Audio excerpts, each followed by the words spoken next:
बूंदी से देवेंद्र जैन नमोस्तु निवेदित करते हुए प्रश्न पूछ रहे हैं। कहीं पर भी रात्रि में झाड़ू निकालते हैं तो लोग बोलते हैं कि रात्रि में झाड़ू निकालने से दरिद्रता आती है, धन की देवी लक्ष्मी रूठ जाती है और भी बहुत सी बातें होती हैं। तो गुरुदेव, जैन आगम के अनुसार रात्रि में झाड़ू निकालना चाहिए या नहीं, कृपया समाधान करें।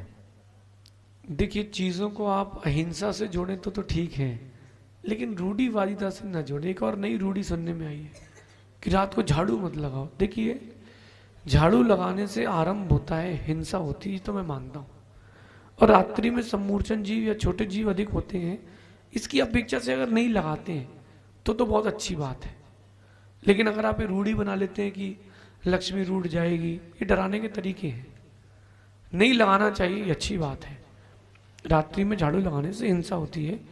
लेकिन मैं आपको अपना बता रहा हूँ, जब मैं व्यापार करता था, दुकान मंगल करता था, झाड़ू लगा के ही करता था और वहां कभी दरिद्रता नहीं आई। उसके पीछे कारण था, उसके पीछे कारण था। कारण ये था कि लाइट से कीड़े गिरते हैं छोटे छोटे। लेट नाइट अगर लाइट जलती तो कीड़े गिरते हैं, कीड़े गिरते हैं तो उसको खाने के लिए चींटी आती है, चींटे आते हैं, उन चींटी और चींटों को खाने के लिए कॉकरोच आते हैं, कॉकरोच को खाने के लिए चूहा आता है। तो अगर हम उसको साफ कर देते हैं तो इतने सारे जीवों की हिंसा बच सकती है। तो मैं तो इस उद्देश्य से, अहिंसा के उद्देश्य से करता था और काम हो जाता था। तो अहिंसा की बात करें तो बिल्कुल नहीं लगाना चाहिए।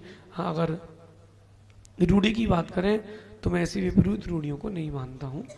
कभी माता जी महाराज जी आपके यहाँ आए और उनके कमरे में धूल वूल जम गई, तूफान वगैरह आ गया रात को या कुछ हो गया, तो झाड़ू नहीं लगाओगे, फिर दरिद्रता आएगी? ऐसा नहीं होता। मंदिर में काम लगता है रात को, फिर क्या करते हैं, साफ सफाई कर लेते हैं। क्यों? वही सुबह फिर से अभिषेक करने लोग आएंगे। दरिद्रता नहीं, वहां पर धन संपत्ति बढ़ेगी, ऐसा समझिए।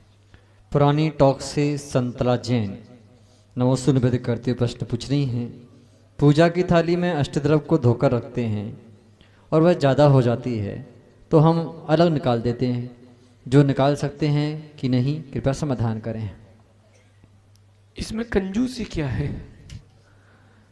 मुझे एक बात समझ में नहीं आई। कोई 2 रसगुल्ले ज्यादा परस देता है तो अपन मना तो करते नहीं है। हाँ हाँ, थैंक यू थैंक यू। कहाँ मना करते? आप बताओ, कोई अगर आप कहीं पंगत में बैठे हो या कहीं शादी वादी में गए, कोई जबरदस्ती रसगुल्ला खिलाए तो क्या बोलते हो? नहीं नहीं, मैं तो 5 खा चुका हूँ, छठे पर नहीं खाऊंगा। अब आप दे रहे हो तो कोई बात नहीं, ऐसे ही करते हैं ना। देखिए, भगवान की आराधना जितनी अधिक द्रव्य से करेंगे, भगवान की आराधना जितनी अधिक द्रव्य से करेंगे उतना अधिक पुण्य मिलेगा, अधिक से अधिकम फलम। तो मैं तो आपसे कह रहा हूं, कभी मन बनाओ, भक्तामर विधान करो, और जिन जिन ने भक्तामर विधान किए उनके सारे के काम बने। अब अगर द्रव्य आपने धो ली और ज्यादा हो गई है, कई लोग क्या करते हैं, जो द्रव्य बच जाती है पूजा की, वो पड़ोस की थाली वालों को देते हैं, भैया आप चढ़ा देना। वो क्यों चढ़ाए? तुम ही चढ़ाओ ना। मैं विधान करता था, पूजा करता था, हमारी पूजा के बाद अगर द्रव्य बच जाती है तो मैं पूरी थाली को द्रव्य बनाता था, और जो मूल नायक भगवान थे, बढ़िया उदक चंदन तंदुल पुष्प गई स्वाहा। एक बार और जो वेदी है उनकी वंदना कर लो, उसमें क्या चला जाएगा। लेकिन आजकल क्या हो गया कि कुछ लोग उसको बचाने लगे हैं। हमारे साथ एक पंडित जी थे, ब्रह्मचारी जी, वो क्या करते थे, एक दिन द्रव्य धो लेते थे, 7 दिन चलती थी। बोलो अप्रमेश्वर जी, वो डब्बा भरा रहता था उनका, जो पूजा में चढ़ना चढ़ा ली, बाकी रखे रहते। बोले हमारे चलती है। ऐसा नहीं चलता है। आपने जो, कई लोग तो सम्मित शेखर जी की पहाड़ से द्रव्य वापस नीचे ले आते। इतने बड़ा कौन कंजूस पापी मिलेगा।